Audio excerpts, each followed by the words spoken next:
বন্ধুরা নমস্কার, যতন কলঙ্কা। তীব্র মাথা কি গায়ের জোরে এডিসি কে নিজের দখলে রেখে দেবে?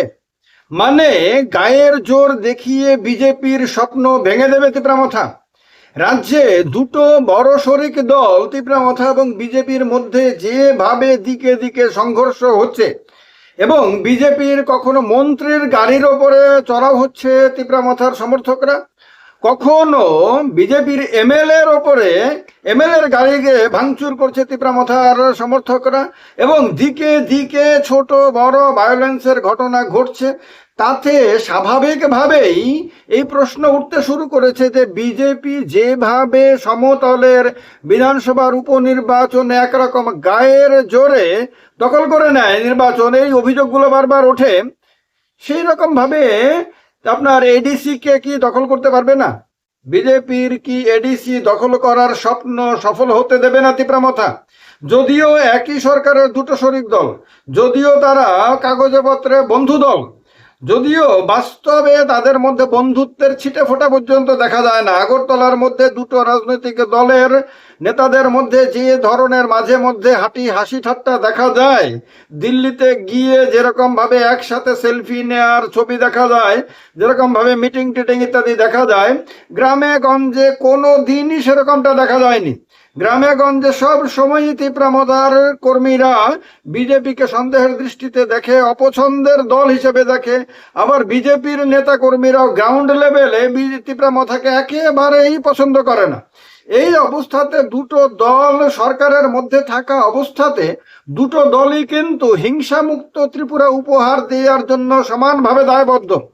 স্বরাষ্ট্র মন্ত্রক বিজেপির কাছে থাকলেও এই সরকারের শরিক দল তো তীব্রামাথাও, ফলে ক্যাবিনেটে তো সমান দায়িত্ব উভয় দলের মন্ত্রীদের রয়েছে। ফলে সরকার যদি ব্যর্থ হয় মানুষকে নিরাপত্তা দিতে, সরকার যদি ব্যর্থ হয় আইন শৃঙ্খলা রক্ষা করার কাজে, তাহলে সেই দায়িত্ব যেমন বিজেপির ওপরে বর্তায় তেমন ভাবে তীব্রামাথার ওপরে বর্তায়, আইপিএফটির ওপরে বর্তায়। কারণ কোনো রাজনৈতিক দলের শরিক দলের মন্ত্রীরা যদি তার দায় নিতে না চান তাহলে তো তিনি পদত্যাগ করে দেবেন, তিনি তো সরকার ছেড়ে বেরিয়ে আসবেন, তার দল তো বেরিয়ে আসবে। কিন্তু যেহেতু তীব্রামাথা এখনো পর্যন্ত রাজ্য সরকার ছেড়ে বেরিয়ে আসেনি, বা বিজেপি তাকে জোর করে বের করে দেয়নি, বিজেপি চাইলে বের করে দিতে পারে, বিজেপি ইচ্ছে করলেই আপনার রাজ্যপালের কাছে সুপারিশ করতে পারে যে তীব্রামাথার দুজন মন্ত্রী যারা আছেন এখন তাদেরকে মন্ত্রিসভা থেকে বের করে দিতে। বিজেপিও এই কাজটা করছে না, তীব্রামাথার মন্ত্রীরা পদত্যাগ করে সরকার ছেড়ে বেরিয়ে আসছে না। তাহলে রাজ্যে যে ধরনের ভয়ঙ্কর অবস্থা, অন্ততপক্ষে টিভির পর্দাতে যে রকম আপনার হিংসাত্মক ঘটনার ছবি দেখা যাচ্ছে, তাতে তো পরিষ্কার বোঝা যাচ্ছে যে আইন শৃঙ্খলার চরম অবনতি হয়েছে। আর আইন শৃঙ্খলার অবনতির দায় তো তিনটি দলকে নিতে হবে। তিনটি দলেরই মানুষকে জবাব দিতে হবে যে কেন তারা এই অবস্থা থেকে রাজ্যের মানুষকে মুক্ত করতে পারছে না, কেন হিংসা করতে পারছে না। হিংসা যেমন ভাবে বিজেপির কর্মীরা অবিজেপির লোকদের বা বিজেপি বিরোধী অন্য দলের মানুষের নেতা কর্মীদের বাড়িঘরে হামলা করলে যেরকম এটা অন্যায়, ঠিক তেমনি বিজেপির কর্মী নেতাদের ওপরে কেউ যদি হামলা করে এটাও তো অন্যায়। অন্যায় তো অন্যায়ই, এটা বিজেপি করুক অথবা বিজেপির বিরুদ্ধে অন্য দলই করুক না কেন। তাহলে রাজ্যে এখন যেভাবে দেখা যাচ্ছে, মন্ত্রীর গাড়িতে হামলা, বিধায়কের গাড়িতে হামলা, বিজেপির কোথাও কোনো প্রোগ্রাম করতে গেলে সেখানে হামলা, বিজেপির কর্মীরা অনেক সময় তো শোনা যায় যে রাস্তাতে মানে রাস্তা দিয়ে হাঁটলে সেখানেও হামলা হয়। এইগুলোর তাহলে কাউকে তো দায়িত্ব নিতে হবে। হয় সরকারকে বলতে হবে যে সরকার নিরাপত্তা দিতে পারছে না, আর যদি মন্ত্রী বিধায়করাই যদি রাজ্যের মধ্যে সুরক্ষিত না থাকেন, তারাই যদি স্বাধীনভাবে রাস্তায় চলাচল করতে না পারেন, তাদের গাড়ি যদি আক্রান্ত হয়, তারাই যদি ভয়ে ভয়ে হাসপাতালে গিয়ে উঠতে বাধ্য হন, তারাই যদি পুলিশের ঘেরাটোপের মধ্যে থাকার পরে মানে এত নিরাপত্তা ব্যবস্থা, সব নিরাপত্তা ব্যবস্থা তো এই রাজ্যের শাসক দলের মন্ত্রী নেতাদের, মন্ত্রী বিধায়ক এবং দলের নেতাদেরকে মানে নিরাপত্তা দিতে দিতে শেষ হয়ে যায়। বাদ বাকি সাধারণ মানুষের জন্য তো নিরাপত্তা আসলে কোথায় আছে সেটাও হারিকেন নিয়ে দিনের বেলা খোঁজার মতন বিষয় হবে। সব পুলিশ, সব নিরাপত্তা বাহিনী, সব তো সারাক্ষণ শুধু রুলিং পার্টির নেতাদের, যাদের কোনো নিরাপত্তার দরকারই থাকার কথা না, কারণ তাদের জনসমর্থন এত বেশি। সাধারণ মানুষই তো তাদের নিরাপত্তা দেওয়ার কথা। সাধারণ মানুষ যেখানে যাবেন সেখানে বলে না, ওই একটা হিন্দি সিনেমায় আছে না, হাম যাহা যাকে খাড়া হতা হ্যায় ওয়াহা সে লাইন শুরু হতা হ্যায়। তো রাজ্যে যারা শাসন ক্ষমতায় আছে, যাদের কাছে লক্ষ লক্ষ কর্মী রয়েছে, তাদের সঙ্গে তো সারাক্ষণ শুধু তাদের দলের কর্মীদেরই বিরাট পাহারা থাকার কথা। আলাদা করে পুলিশের নিরাপত্তা তাদের দরকারই নাই। কিন্তু সেই অবস্থায় দেখা যাচ্ছে যে এত পুলিশ টুলিশ এত কিছু থাকার পরেও তারা সুরক্ষিত হয়ে এক জায়গা থেকে আরেক জায়গায় যেতে পারছেন না। তাদের শরিক দল, এমন না যে সিপিএম এর কর্মীরা দলবদ্ধভাবে গিয়ে তাদের হামলা করছে বা কংগ্রেসের কর্মীরা গিয়ে হামলা করছে, এই কথা বলার তো কোনো সুযোগ নাই। আর কংগ্রেস সিপিএম এর কাছে এই ক্ষমতা পর্যন্ত নাই আজকে যে বিজেপির কর্মী বা তিপ্রামাথার নেতা কর্মীদের উপরে গিয়ে হামলা করবে। তো সেই অবস্থাতে তাদেরই সহযোগী দল, তাদেরই বন্ধু দল, তাদেরই শরিক দল, একই মন্ত্রিসভার যারা সদস্য, যে দলের নেতারা, সেই দলের কর্মীরা গিয়ে হামলা করছে বলে বারবার উঠে আসছে। এটা তো কোনো স্বাভাবিক বিষয় না, এটা তো সহজে মেনে নেওয়ার মতন বিষয় না, এবং রাজ্যবাসী তো এইটাকে সহজভাবে দেখবে না, দেখা উচিতও না। কারণ শরিক দলগুলোর মধ্যে যদি এইভাবে হামলা হয়, গতকালকে তো ভয়ঙ্কর রকম হামলা হয়েছে, গাড়িগুলো একেবারে, গাড়ির কাঁচগুলো ভেঙে খান খান হয়ে গেছে, টিভিতে দেখা যাচ্ছে। আর সোশ্যাল মিডিয়ার যুগে তো এগুলো লুকিয়ে রাখার মতন বিষয় না। বিজেপির জন্য এটা চরম লজ্জা। সারা ভারতবর্ষে কোথাও মুখ দেখাতে পারবে না বিজেপি যদি এগুলো ঠিক মতো প্রচারিত হয়, যে বিজেপি এখন ত্রিপুরা রাজ্যে পীড়া খাচ্ছে তার নিজেরই বন্ধু দলের কাছ থেকে, তার নিজেরই শরিক সহযোগী ছোট দলের কাছ থেকে সে পিঠা খাচ্ছে, এবং এই পিঠা খেলেও সে কিছু করতে পারছে না। যারা পিটছে তাদেরকে গ্রেপ্তার করে নিয়ে গিয়ে তাদের আইনের দরবারে উপস্থিত করার সাহস পর্যন্ত বিজেপি দেখাতে পারছে না।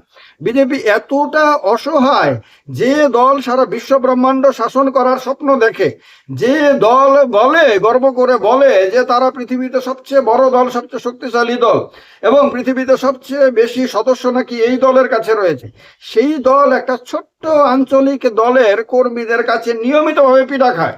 নিয়মিতভাবে তারা দৌড়ানি দেয় তাদের দলের নেতাদেরকে, নিয়মিতভাবে তারা রাজ্যের, মানে কি বলবো, নন এডিসি এলাকার ভেতরে একরকম যেমন সীমাবদ্ধ হয়ে গেছে।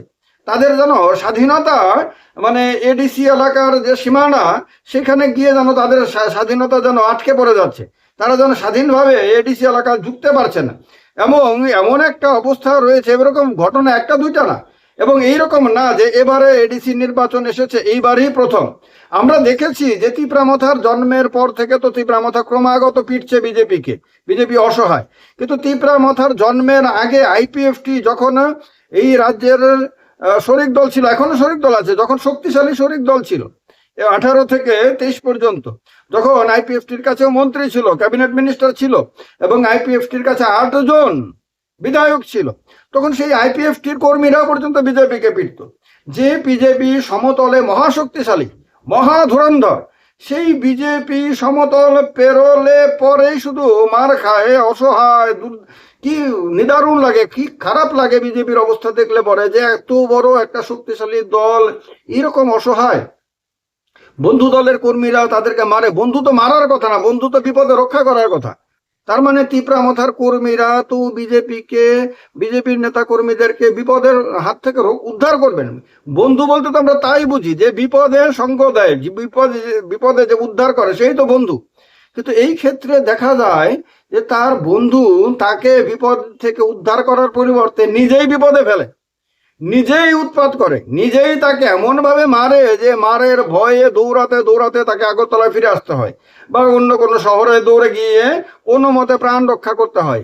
এইরকম একটা অবস্থা, এটা তো অস্বাভাবিক। এবং রাজ্য রাজনীতিতে এইরকম অসহায়তা আর কোনো শাসক দলকে দেখা যায়নি। আমরা এই রাজ্যে দীর্ঘদিন সিপিএম এর শাসন দেখেছি, আমরা এই রাজ্যে কংগ্রেসের শাসন দেখেছি। যদিও কংগ্রেসের যে জোট রাজত্ব 88 থেকে 93 যেটা দেখেছি, এর আগের যে জোট রাজত্ব, মানে কংগ্রেসের রাজত্ব, সেই সময়ে আমরা এত ছোট ছিলাম, মায়ের কোলে ছিলাম, যে সেই সময়ের কথা বলার মতন কোনো সুযোগ নাই। কিন্তু জোট রাজত্ব দেখেছি, জোট রাজত্বের আগের বাম শাসন দেখেছি, পরের বাম শাসন দেখেছি। কোনো শাসনে কোনো শাসক দলকে তো এত অসহায় হতে দেখিনি আমরা।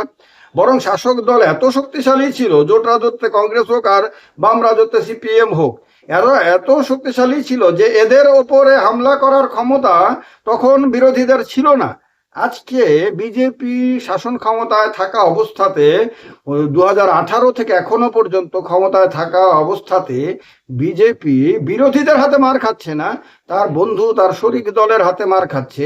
এটা রাজ্য রাজনীতিতে একটা ব্যতিক্রমী, মানে আগামী দিনে যখন ত্রিপুরা রাজ্যের ইতিহাস, রাজনৈতিক ইতিহাস লেখা হবে, তখন এই কথাগুলো কিন্তু লেখক লিখবেন যে এমন একটা সময়কাল আমরা দেখেছি রাজ্যের রাজনীতিতে যখন সর্বভারতীয় বিশ্ব ব্রহ্মাণ্ডের মধ্যে সবচেয়ে সর্ববৃহৎ রাজনৈতিক দলটি শাসন ক্ষমতায় থাকা অবস্থাতে সেই দল সাধারণ মানুষের, অসহায় সাধারণ মানুষের বাড়ি ঘরে গিয়ে তো বীরত্ব দেখিয়েছে ঠিকই, নিরস্ত্র মানুষের উপরে আপনার বীরত্ব দেখিয়েছে, ক্ষমতা দেখিয়েছে, এটা ঠিক, কিন্তু তারা নিজেদের শরিক দলের সামনে একেবারে মহা অসহায় হয়ে গেছে এবং শরিক দল তাদের মারতে মারতে মারতে মারতে এমন একটা অবস্থা তৈরি করেছিল যে তারা সেই কথা না বলতে পারতো না সহ্য করতে পারতো।